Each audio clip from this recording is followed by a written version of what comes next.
Fala pessoal, nesse vídeo nós vamos dar uma olhada no último relatório gerencial do WHGR11, fundo hedge fund da WHG, muito conhecido aí no mercado, né? Um fundo que vem crescendo muito. Vou mostrar aqui para vocês que tanto em número de cotistas quanto em liquidez média diária esse fundo vem crescendo bastante, tá?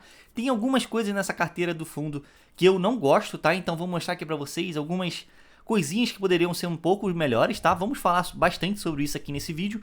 Eu espero que vocês gostem aí. Vou deixar aqui também no primeiro comentário aqui do vídeo uma playlist com outros vídeos e outros relatórios desse mesmo fundo. Então, se você tem interesse aí em estudar um pouco mais sobre esse fundo, dá uma olhadinha aí nessa playlist também, tá? É isso, vamos lá, deixa um like aí, se inscreve no canal e vamos lá.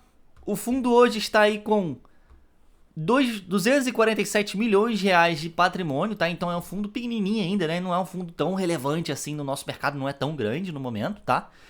Estamos aí com 14 mil cotistas, como eu disse para vocês, vem crescendo, mas ainda é um fundo bem tímido ali na dele, né? Estamos aí com uma taxa de administração e gestão de 1% ao ano e temos aqui, infelizmente, uma taxa de performance de 20% sobre o QCD aí, o IPCA, mais o IMAB, então é aquela taxa de performance clássica aí de outros fundos, tá? Aí nesse mês eles venderam aí 400 mil reais nesse CRI Origo aqui, Origo, sei lá como é que fala. Nesse CRI Globo venderam aí 480 mil reais. Nesse CRI Brookfield Sub aqui eles venderam 2 milhões de reais. E compraram aqui CRI MRV Flex Senior. Eu imagino que esse CRI aqui seja pulverizado, tá pessoal? Com uma taxa excelente, tá? IPCA mais 10,07% ao ano.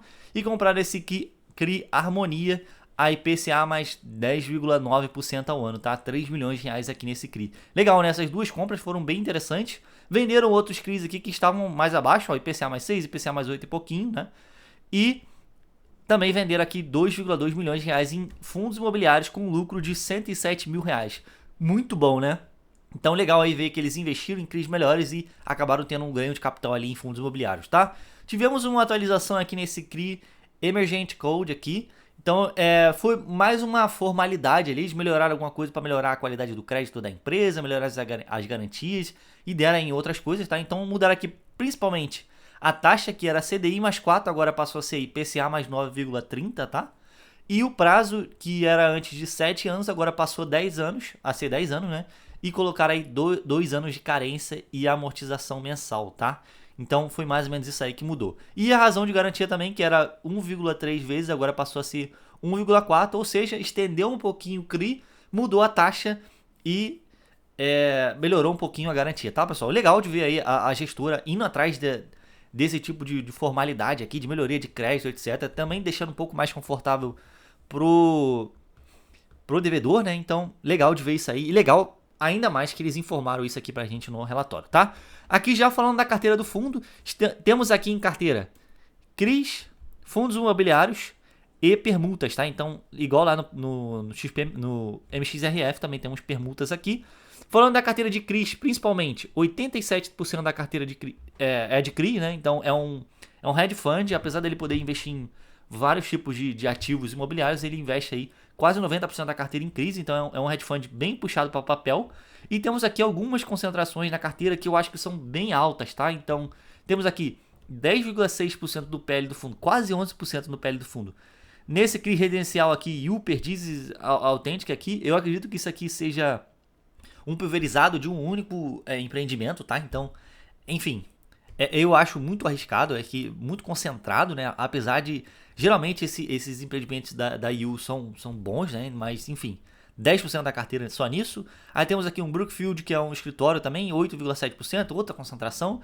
P&G Harmonia da Vila também, né? 7,4%, outra concentração. E esse Emergent Code aqui, que foi o que eles compraram ali em cima, né? Que agora, aqui ainda tá mostrando CDI mais 4, mas como a gente viu ali em cima aqui, né? Ele vai mudar para IPCA mais 9,30, tá, pessoal? Então, lembrando disso aí, tá? Enfim, são essas 1, 2, 3, 4 concentrações grandes aqui na carteira de CRIs, que eu não gosto muito, tá? E se você olhar aqui, as outras posições também estão ali, geralmente acima de 1%, 2%, então acaba sendo uma carteira muito pequena e um pouco mais concentrada do que eu gostaria que tivesse, tá? A média de Julão e Tio Velo aqui é abaixo dos 60%, tá? Então, legal de ver. E falando aqui da carteira de FIs, continuamos aí com uma porcentagem alta em Mauá High Yield, né? Então é um fundo aí que está sendo incorporado. Eles vão incorporar o o outro fundo lá, no MCCH, o Mauá Hedge Fund, né? Que eu esqueci o nome agora. MCHF, eu acho. MCHF, eles vão incorporar o MCHF, então esse fundo aqui vai ter muito mais cotista, muito mais liquidez, etc. Vai deixar de ser um fundo igual estava sendo antes, né? Com o PVP altíssimo, meio que sem liquidez, só os outros fundos imobiliários tendo ele em carteira, né? Então, vamos ver aí como é que vai ficar. Eu acho que a cota pode ser que caia um pouquinho, né? Porque tá com um ágio muito grande no momento por não ter liquidez, então deve cair um pouquinho. A gente não sabe a quanto que o fundo adquiriu o maior high yield aqui, mas enfim, 9,1% da posição do fundo tá em maior high yield. Eu acho uma posição muito alta, tá? Também temos aqui que nem a high yield, se vocês repararem no relatório do mês passado, era 2,3% do PL do fundo, agora está 1,6%. Como eles colocaram ali em cima que tiveram lucro com venda de fundos imobiliários, a gente assume que tenha sido esse fundo aqui que eles venderam, tá? Porque como o que nem a high yield vai passar por emissão agora, a conta deve dar uma mergulhada, tá? Então talvez eles tenham aproveitado aí o ágio para vender no momento. Então vamos acompanhar, tá? Eles deveriam ter deixado aqui claro pra gente qual que foi o fundo imobiliário que eles venderam, mas pela porcentagem a gente acredita que tenha sido o que nem a high yield e algum desses outros aqui que ele não, que poderia colocar a carteira toda, não coloca, né? Enfim, permutas nada a comentar, tá? Só 5,3% do PL. Geralmente permutas demoram um pouco para dar resultado, mas quando dá, geralmente é um resultado legal. Então vamos acompanhar e também não temos muitos detalhes aqui no relatório sobre isso.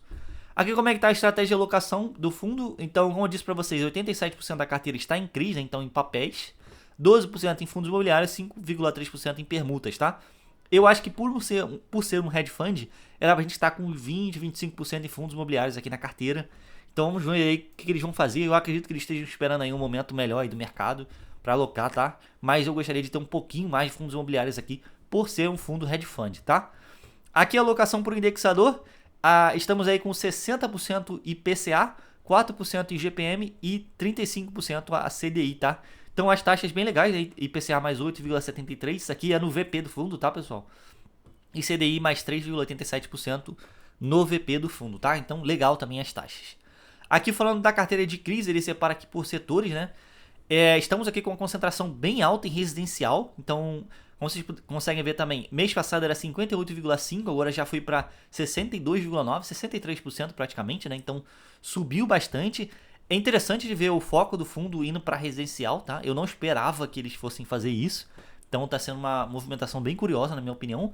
Lembrando, residencial tem um perigo de obra, tem um risco de obra, tem um risco da obra dar errado, tem um risco da construtora quebrar, né? Tem um risco da incorporação dar errado, a obra ser embargada pela prefeitura e atrasar, né? Enfim, a construtora não conseguir pagar o CRI, enfim, tem várias coisas aqui, vários problemas que podem acontecer com o CRI residencial. Não tem como fugir disso nos CRIs, mas ter uma posição muito alta em residencial no fundo acaba jogando ele para uma estratégia ali meio middle risk, algo do tipo, tá? E como a gente não tem informações aqui de rating de carteira, a gente nem sabe se são obras muito bem, né, muito bem gerenciadas, etc, né? Então faltou esse tipo de análise aí da carteira residencial. Faltou eles deixarem esse tipo de dado aqui pra gente, tá?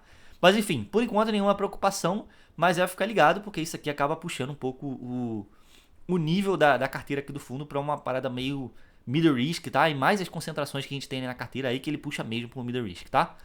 Temos aqui 27,5% em escritórios, aí depois temos loteamentos que também puxa um pouco para middle risk, tá? Middle risk, high yield, se bobear. E temos aqui outros, tá? Não gosto de outros, né? Eles poderiam ter colocado exatamente o que significa esse outros aqui. Falando aqui de DRE rapidamente, aqui no mês de janeiro de 2024, tivemos aí uma receita de 2.800.000, 200 mil a mais que o mês de dezembro, né? E tivemos aqui uma despesa total de 328 mil reais, que representa aí 11% do total da receita do fundo, tá? Dentro dos padrões do mercado, que está entre 10% e 15%, legal, né? É um fundo até que baratinho de se ter. Achei interessante, tá? Só deixando aqui um adendo que tivemos aqui duas receitas consideradas não recorrentes aí, tá? Então depende de como você analisa aí os fundos de hedge fund e os fundos de papel, né? Então, ganho de capital com CRI não tem todo mês, né? Então, como você consegue ver aqui, mês passado não tivemos. Então, esse mês tivemos 43 mil reais e ganho de capital com fundos imobiliários, apesar de ter tido também no mês passado, esse mês foi bem mais alto, tá vendo? Então, esses 150 mil aqui, mais ou menos, não pode ser considerado como recorrente, tá? Isso aqui são considerados não recorrentes, são ganhos de capital que eles fazem de vez em quando, tá? No geral, bem legal aqui o resultado do fundo, né? Eles poderiam deixar um pouco mais de detalhes aqui pra gente, né? Mas, enfim, principalmente nas despesas, né? De onde é que tá vindo essas despesas, mas, enfim, é uma DRE legal, porque eles mostram aqui quanto que foi de CRI, quanto que foi de FI, etc. Faltou um gráficozinho aqui, né? Com porcentagens, tipo, quanto que veio de FI, quanto que veio de CRI, etc. Pra gente ter um pouco mais de noção, tá? Liquidez média diária do fundo subindo, né? Então, legal de ver. Ela tava bem alta aqui, quer dizer, a cota do fundo estava bem alta aqui, a liquidez era bem baixa, tá vendo? Aí ela foi picos e picos, agora voltou aí para 885 mil reais por dia aí nesse mês de janeiro de 2024, tá? Legal de ver, né? Estamos chegando aí perto daqueles 1 milhão desejado, né? Um número mágico aí de liquidez. Isso aqui é importante para o fundo crescer, tá, pessoal?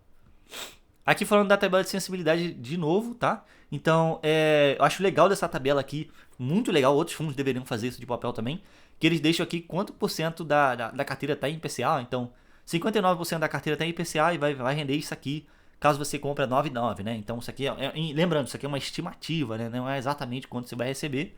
Aí ele bota aqui, 36,5% da carteira está em CDI, você vai receber CDI mais 3,71. E lembrando que essa tabela aqui de sensibilidade não inclui taxa de administração e taxa de performance, tá? Então, desconta aí a taxa de administração e gestão e tenta fazer um cálculo aí para taxa de performance. Então, eu nem lembro quanto que era a taxa desse fundo, deixa eu só olhar aqui rapidamente novamente. 1%, tá? Então, sem considerar a taxa de performance, você vai receber, se você comprar a 9,45, que eu acho que é o que está hoje, você vai receber CDI mais 3,14 e IPCA mais 8,68, tirando 1% aqui da taxa. Aí depois você tenta fazer um cálculo aí para taxa de performance. Então eu chuto aí que tu vai receber um IPCA mais 8, CDI mais 3, assim, sabe? Então é mais ou menos isso aí, carregando o fundo bastante tempo, tá? São taxas interessantes, tá, pessoal?